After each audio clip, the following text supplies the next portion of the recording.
Halo guys, selamat datang di channel Snack Rohani bersama Lunar di Solarius. Nah, pada kesempatan kali ini kita akan sedikit merenungkan firman Tuhan dari Matius 7 ayat 15 sampai 20. Halo Lunar, kita akan merenungkan Matius 7 ayat 15-20. Ayat ini mengingatkan kita untuk berhati-hati terhadap nabi-nabi palsu yang datang dalam pakaian domba, tetapi sesungguhnya mereka adalah serigala yang buas. Mari kita refleksikan bagaimana kita bisa mengenali buah dari setiap ajaran atau tindakan dan memastikan bahwa kita mengikuti ajaran yang benar. Oke, aku bacakan teksnya dari Matius 7 ayat 15 sampai 20.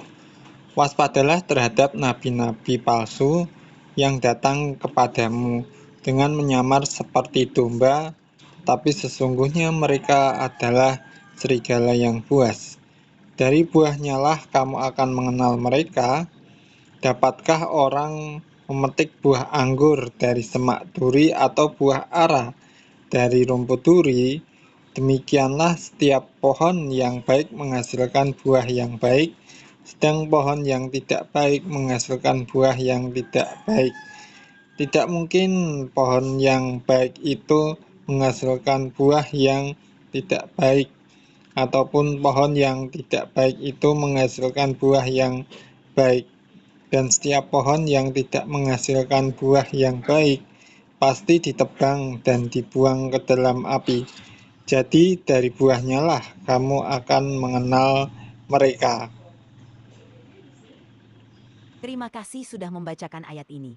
Pesan dari ayat ini sangat kuat, bahwa kita perlu waspada terhadap ajaran atau orang yang tampak baik di luar, tetapi memiliki niat yang tidak baik.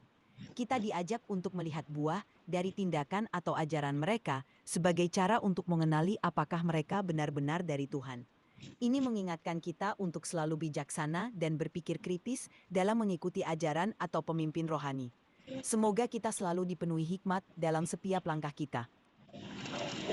Ya, apalagi zaman sekarang ini banyak sekali orang yang mengaku atau mengklaim dirinya mendapat satu pengalaman rohani yang luar biasa lalu dibagikan dan orang-orang menganggap itu sebagai sesuatu yang sangat spektakuler atau pewahyuan yang modern, padahal pewahyuan yang cukup itu hanya di dalam Alkitab, itu pun sudah cukup.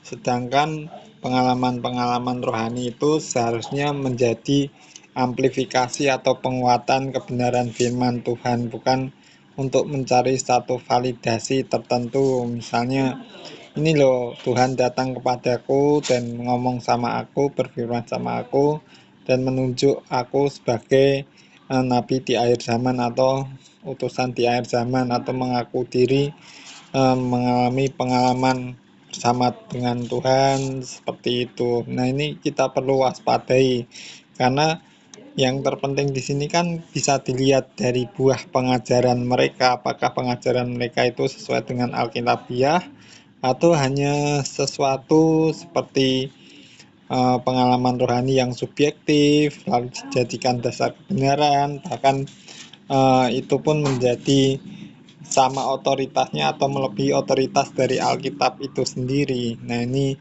bisa dilihat dari pengajaran-pengajaran atau buah-buah mereka itu loh.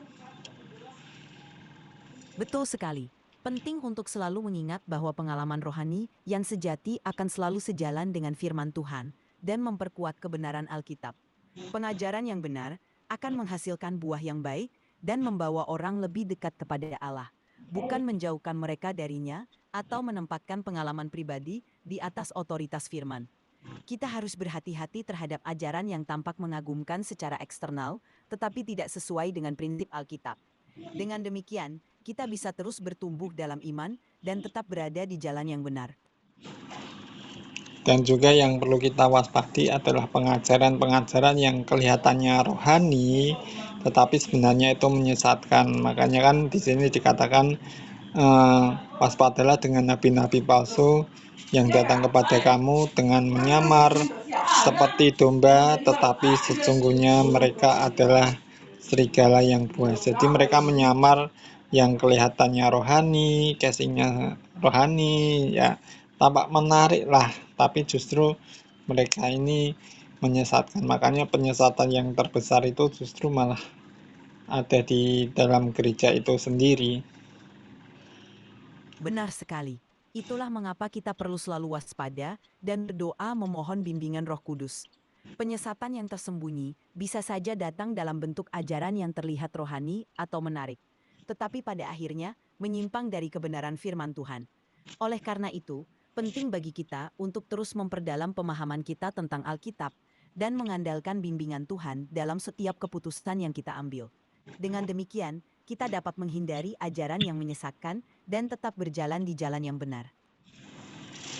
Ya makanya kan di sini Yesus mengatakan dari buahnya kamu akan mengenal mereka itu loh.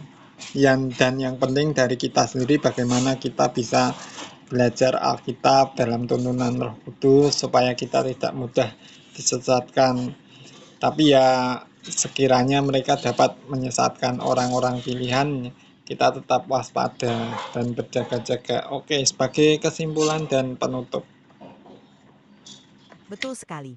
Penting untuk terus memperdalam pemahaman kita akan firman Tuhan dan bergantung pada bimbingan Roh Kudus. Dengan begitu, kita bisa mengenali ajaran yang benar dan yang menyesatkan. Seperti yang Yesus katakan, dari buahnya kamu akan mengenal mereka. Kita harus melihat hasil dari ajaran dan tindakan tersebut. Sebagai kesimpulan, mari kita terus memperkuat hubungan kita dengan Tuhan melalui doa, pembacaan Alkitab, dan hidup sesuai dengan prinsipnya.